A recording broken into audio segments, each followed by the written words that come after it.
the Colorado Department of Human Services says families from Afghanistan have begun to arrive here in our state.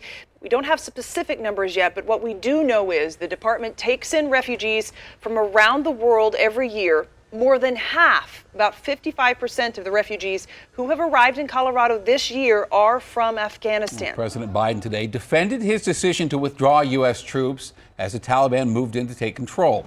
The president admitting the country's collapse came quickly, but he put the blame on the Afghan government for not standing up to the Taliban.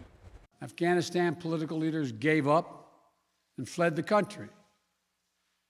The Afghan military collapsed, sometime without trying to fight. I cannot and will not ask our troops to fight on endlessly in another country's civil war. Now tonight, some veterans may be questioning their purpose, questioning their service, saying they sacrificed so much for nothing. Families lost loved ones. Our military spent years protecting the citizens of Afghanistan. Denver 7 Sloan Dickey sat down with a Colorado veteran to learn more about how he's feeling as the chaos unfolds. Body armor, knee pads. Avi BAKSHANI has seen Afghanistan firsthand. I was on FOB Zangabad, so Forward Operating Base in Panjwai, which is in Kandahar province. As a fire support officer in the war there from 2013 to 2014, he's seen the conflict. What we tried to do, try to make connections with the village leaders to prop up the police. He's played a part in the mission. You know, there's a lot of incredible sacrifices that a lot of people have made. He says it's difficult to watch all that work turn to this. It's awful to know that we were trying to do something good and it failed. The final strongholds of democratic government in Afghanistan have fallen to Taliban forces. Images flood the internet of thousands fleeing the capital city of Kabul and crowding planes to escape the Taliban. What I did, what we did, and the idea that it failed. And trying to negotiate, was it, just a failure? Was it a complete waste? He says he's fortunate, seeing less direct combat than other parts of the country during his time in Afghanistan.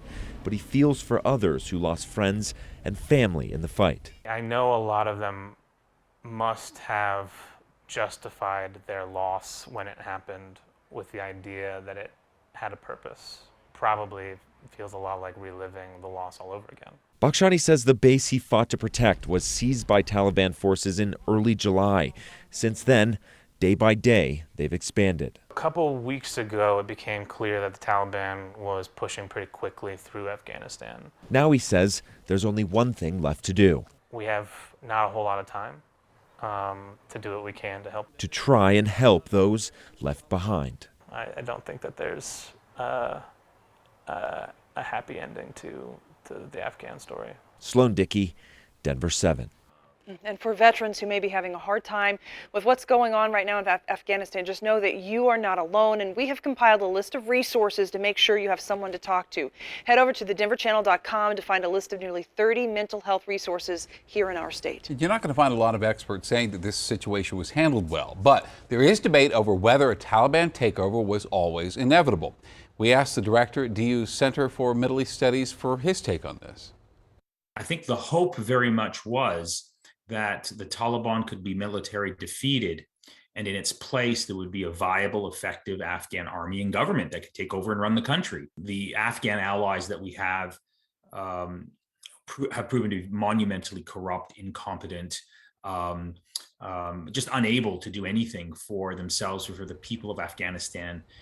And the White House says it is committed to evacuating all U.S. troops in Afghanistan. And in a speech today, the president threatened military action against any Taliban fighter who attacks American troops.